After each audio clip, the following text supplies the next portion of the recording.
Hey, what's up everybody, this is Wyatt aka Animator here, bringing you yet another toy review, and today we're taking a look at the Transformers Dark of the Moon Deluxe Class Mechtech Topspin. Now this version of Topspin is the armored up version. I don't know if we're getting a deluxe class version of the unarmed one like we got with Roadbuster right here, who is the Chevy Impala Amp Dale Earnhardt Jr. car. So we do have right now we have a regular deluxe one and we have a souped up deluxe one, and for Human Alliance we also have a souped up Roadbuster, as well as we are getting a normal Leadfoot, but no word on a Human Alliance Topspin. And we are supposed to be getting a deluxe Leadfoot with a repainted Topspin, but it's supposed to be a new mold, but I don't think it was said if it was going to be armed up or regular. I kind of hope it's armed up like this. Anyway, Topspin. Topspin is, I don't know who's my favorite wrecker out of the two deluxes we got so far, because they are both really, really good. I think Topspin captures the attitude, and I think his vehicle mode, especially when you take off his Mechtech weapon, the best. It just looks great. Now, he has so much on him, the shadows actually makes the review look darker than it is. There's actually like 4 lights pointing onto this spot. He has these Mechtech guns that plug into the Mechtech ports on him. And so this is kind of cool. They actually include these. You can use these with any other Mechtech figure almost. And it's really, really nice that they have these. So if you want to give, if you want to give these to another guy, or just have Topspin have these and not his Mechtech weapon, then awesome. And they add a really nice other effect to the armed up look. Look at Topspin's Mechtech. Now, like Starscream's Topspin, Topspin has one of the weaker Mechtech weapons. You hold on to it somehow, pull this, and pull that lever, and he has pincers, which is kind of lame. At least in my opinion. It would have been cool if it would have been cool if like they came out and became like a crossbow. Switch those around backward. That would have been really cool. But maybe something goes on where he uses a weapon like this in the movie, because his hands in robot mode are like pincers like that. Or at least he has those on there. There's a bug on my review scene. Oh well. Scat. Sorry. Topspin. We're gonna take off all these little guns. You can leave these guns on, but I want the figure to get some good light. He does have a really nice blue color that matches the car he's supposed to be. He is missing some paint apps like on the headlights here, but he does have some really good ones with all the gray bits, as well as NASCAR Sprint Cup Series logo, which is really cool. I'm actually surprised they included that and not just a NASCAR logo. The 48, it does not have Jimmy Johnson's signature up here like they did with Dale Earnhardt Jr. Lowe's, and a nice Autobot symbol on the spoiler piece. It was really nice, sparkly. That I could not have sounded more non-heterosexual there, but it is this weird glitter black plastic, and it does look pretty cool. Look nice. He's got his net windows here, as well as clear translucent bits, and you can see the engine block, the spikes up here, just everything looks so cool on him. All the mold detail, even with the Mechtech boards unblocked, he looks great. Excuse me. He's a really nice figure. He hides robot junk really well. These actually become his arms, but you can't tell because of the pincers. So he does hide his robot mode fairly well. You can't really see anything through the window, even though it's kind of obvious. I think, yeah, that's his head. So, pretty well done on hiding it. We're going to go into transformation now. Or, well, here, let's give you a size comparison. Here he is with a Battleblade Bumblebee, or Battleblades Bumblebee, from Hunt for the Decepticons. So the deluxes are kind of smaller, but we all know that. And here he is with a more out of scale deluxe, but I have him right next to me, so why not? revealing shield Rekgar.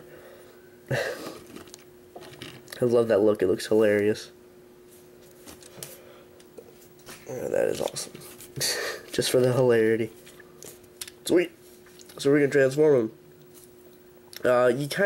This guy's kind of a jumbo transformation. You don't have to start anywhere, and you don't have to do anything in order, really. It's just a matter of getting it all done. So what we're gonna do is we're gonna start with the leg. So we're gonna come back here and fold these down, and that hinge is actually gonna stop, so it's gonna fold itself. This is at least how I transform it. You may do it a different way or do it in a different order. This is just the most efficient way I find. There's a double hinge right here, so you're gonna want to use it out and extend it. Come up here, take the foot and fold it out just about 45 degrees. Fold that piece up and peg it in. Pull it all the way down. I like how the feet transform. It does the animated lockdown thing better than animated lockdown. I'm gonna fix the camera.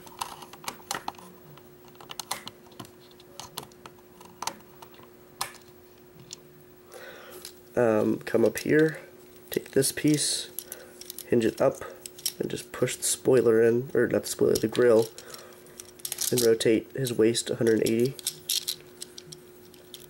Push those pieces back down, and push this in to where you have it like that.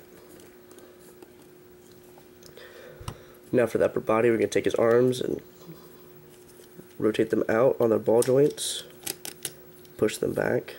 Now we're going to come up here actually, just split these. However, I have to do it with one hand. Never mind, no, camera stays. Just split that. Just kind of bring them down a little bit. Now the instructions show to fold that hinge in and pull it down, or oops, these ball joints are loose. And just pull it down like that and fold that in, rotate it, and just have it like that. You can put it how any way you want, but for the sake of the review, I'm just going to keep them like that. I'm not going to spend an extra 8 minutes fiddling with another way, because if you guys have the figure, then I'm sure you put them a different way. Well, I do. When I pose him, I put him a different way, but like this, I just keep them out. Rotate the arms at the bicep. Get them all straightened out. Get those out of the way. Fold the head up. Make sure everything is all looking good. And you're done. And there we have Topspin in his robot mode. His head sculpt, now a lot of things with the records, everyone says their head sculpts and just the just how they look is kind of stereotypical-ish. I don't even know if that's a word. It's stereotypical for NASCAR fans because people actually say this guy has a mullet. Excuse me, sorry. I have a cold, so. He doesn't. He has hair, but on the back. It's actually cut back here. And a mullet is where the rest is buzzed, like the top here, but the long is in the back. So I don't really know what they're talking about. But hey, oh well, even if it is, oh well. I mean, are you really surprised after Skids and Mudflap? He does have a really, really nice molded detail. I just like the way that chest looks. It just looks really ominous, kind of almost a face when you put it like that. I don't know, kind of reminds me of Friends of Your Scalpel. Looks really nice. He has really actually cool paint detail. He actually has some nice silver on his crotch region. This is actually gray plastic with blue paint apps and yellow paint apps. Yellow and gold on the arm. Now his hands actually are molded. Can't really tell from there because they actually hollowed that out, but he does have fingers. So I actually thought he just had pincers, but no. I'm thinking about painting that blue or black. I haven't decided yet if I'm going to at all, because I just want to make the hands pop more and kind of make them seem more like weapons.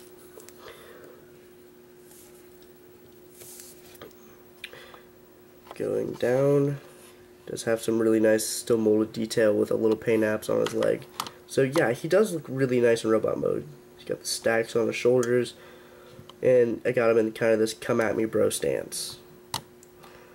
He does look really, really good. His articulation is his head can rotate 360 degrees on a ball joint and go up and down a lot, so he has really good head articulation. Look at you anyway. Arms can rotate 360, but get hindered by this, go in and out. Rotate the upper bicep, bend at the elbow. You can move these pincers however way you want. You can also position these on that hinge, and that ball joint. So it's up to you. And these can go kind of far down or in. Waist can rotate 360, which is nice to see a toy have waist articulation.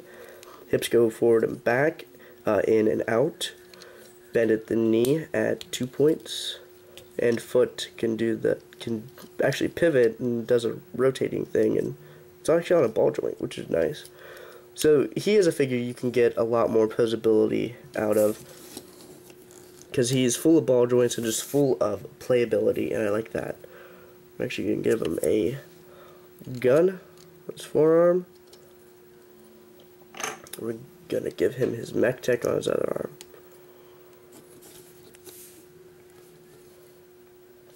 And you can get some nice, fun, lively poses out of him. And I think that's very, very... Come on now. Get. So, sorry.